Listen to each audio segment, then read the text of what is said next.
Legend TV this is బాన్. ప్రస్తుతం మనతో పాటు రసమై బాలకృష్ణ గారు, తెలంగాణ ఉద్యమకారుడు మరియు కళాకారులు మనతో ఉన్నారు. సార్ మన చెప్పండి, నిజంగా కేసీఆర్ గారు అసలు ఏం మాట్లాడబోతా ఉన్నారని చెప్పేసి తెలంగాణ రాష్ట్ర వ్యాప్తంగా ప్రజలందరూ ఎదురు చూస్తూ ఉన్నారు.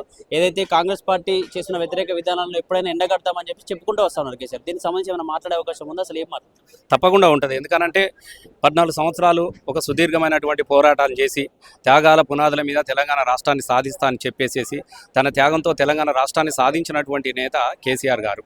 2001లో ఈ జెండా పుట్టిందే తెలంగాణ రక్షణ కోసం, తెలంగాణ రాష్ట్ర సాధన కోసం.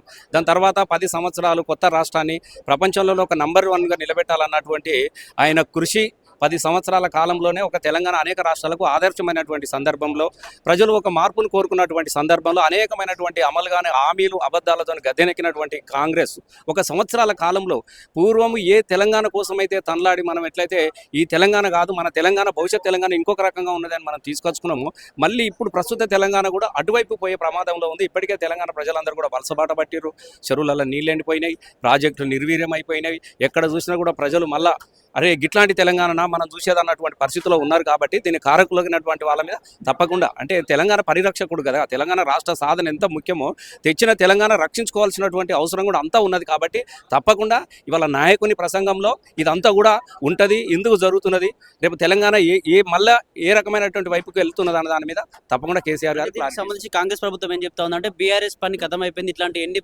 మీటింగ్స్ పెట్టినా లేదు, ప్రజల్లో ఆదరణ తగ్గిపోయింది, నెక్స్ట్ ఇంకా 10 సంవత్సరాల్లో కాంగ్రెస్ అధికారంలో ఉంటుందని చెప్పి చెప్తా ఉన్నారు. వాళ్ళకి సంబంధించి వాస్తవంగా ఇది మీటింగ్ కాదు, తెలంగాణ స్వరాష్ట్ర జెండా పండుగ. భారతదేశానికి స్వతంత్రం తీసుకొస్తే 15th ఆగస్టు రోజున ఏ విధంగా అయితే దేశ స్వతంత్ర జెండాను ఎగురవేస్తూ ఉన్నారో తెలంగాణ రాష్ట్ర సాధన కోసం ఎగిరేసినటువంటి జెండా 2001 ఏప్రిల్ 27వ తారీఖున మొదటిసారి జెండా ఎగిరింది. కాబట్టి ఇది జెండా పండుగలాగా భావించుకుంటున్నారు. ఇది తెలంగాణ స్వరాష్ట్ర పండుగలాగా భావించుకుంటే ఇలా ఏ గ్రామంలో చూడండి ఒక పండుగ వాతావరణం కనపడతా ఉన్నది. అన్ని పండుగలు ఒకే ఊర్లో ఒకసారి జరిగితే ఎట్లా ఉంటుందో ఇలా ప్రతి గుమ్మం ప్రతి ఇంటి ఆడబిడ్డ ఈ మీటింగ్కి పోతాను బయలుదేరితే ఇలా ఆడబిడ్డలు కానీ వాళ్ళ భార్యలు కానీ అన్నలు కానీ చెల్లెలు కానీ కుంకుమ తెలికి ఆరతిచ్చి ఇలా బస్సులను ఎక్కిస్తూ ఉన్నారు.